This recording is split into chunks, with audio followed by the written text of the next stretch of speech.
श्री कृष्णा। राधे राधे। माघ मास महात्म्य चौथा अध्याय आरंभ। श्री वशिष्ठ जी कहने लगे, हे राजन, अब मैं माघ मास का वह महात्म्य आपसे कहता हूँ जो कार्तवीर्य के पूछने पर दत्तात्रेय ने बताया था। जिस समय साक्षात विष्णु के रूप श्री दत्तात्रेय सत्य पर्वत पर रहते थे, तब महिष्मति के राजा सहस्त्रार्जुन ने उनसे पूछा कि हे योगियों में श्रेष्ठ दत्तात्रेय जी, मैंने सब धर्म सुने हैं, अब आप कृपा करके मुझसे माघ मास का महात्म्य कहिए। तब दत्तात्रेय जी बोले, जो नारद जी से ब्रह्मा जी ने माघ मास का महात्म्य कहा था, वही मैं तुमसे कहता हूँ। इस कर्म भूमि भारत में जन्म लेकर जिसने माघ मास में स्नान नहीं किया, उसका जन्म निष्फल ही गया। भगवान की प्रसन्नता, पापों के नाश और स्वर्ग की प्राप्ति के लिए माघ स्नान अवश्य करना चाहिए। यदि यह पुष्ट और शुद्ध शरीर माघ स्नान के बिना ही रह जाए तो इसकी रक्षा करने से क्या लाभ। जल में बुलबुले के समान, मक्खी जैसे तुक्ष जंतु के समान यह शरीर भी माघ स्नान के बिना मरण समान है। विष्णु भगवान की पूजा ना करने वाला ब्राह्मण, बिना दक्षिणा के श्राद्ध, ब्राह्मण रहित क्षेत्र, आचार रहित कुल, ये सब नाश के ही बराबर हैं।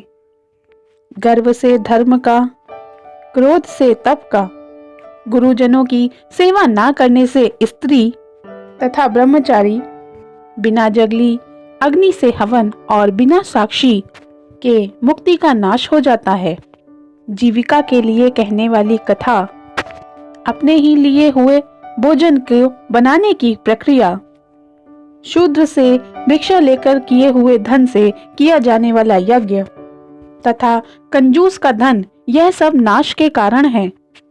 बिना अभ्यास और आलस्य वाली विद्या, असत्यवाणी, विरोध करने वाला राजा, जीविका के लिए तीर्थ यात्रा, जीविका के लिए व्रत, संदेह युक्त मंत्र का जाप, व्यग्र चित्त होकर जप करना, वेद न जानने वाले को दान करना, संसार में नास्तिक मत को ग्रहण करना, श्रद्धा बिना धार्मिक क्रिया, यह सब व्यर्थ है। जिस प्रकार किसी दरिद्र का जीना व्यर्थ है, उसी प्रकार माघ मास में बिना स्नान के जीना व्यर्थ है। ब्रह्मघाती, मदिरा पीने वाला, सोना चुराने वाला, गुरु पत्नीगामी और इन चारों संगतियों को करने वाला व्यक्ति माघ में स्नान करके इन प्रकार के पापों से मुक्ति पाता है। जल कहता है कि जो सूर्योदय से पहले मुझसे स्नान करता है, वह बड़े से बड़े पापों से मुक्ति पाता है। महापातक भी स्नान करने से नष्ट हो जाते हैं। माघ मास में जब स्नान का समय आता है, तब बड़े से बड़ा पाप भी अपने नष्ट होने के भय से कांप जाता है। जिस प्रकार मेघों से मुक्त होकर चंद्रमा प्रकाश करता है, वैसे ही श्रेष्ठ मनुष्य माघ मास में स्नान करके प्रकाशमान होता है।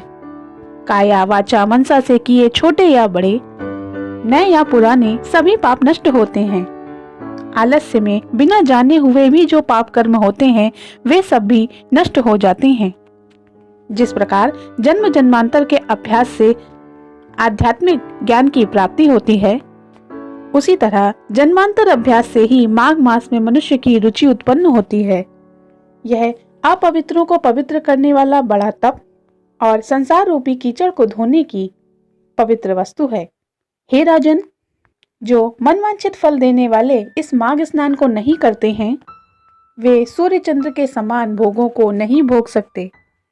इति श्री माघ मास महात्म्य चौथा अध्याय समाप्त। जय श्री कृष्ण।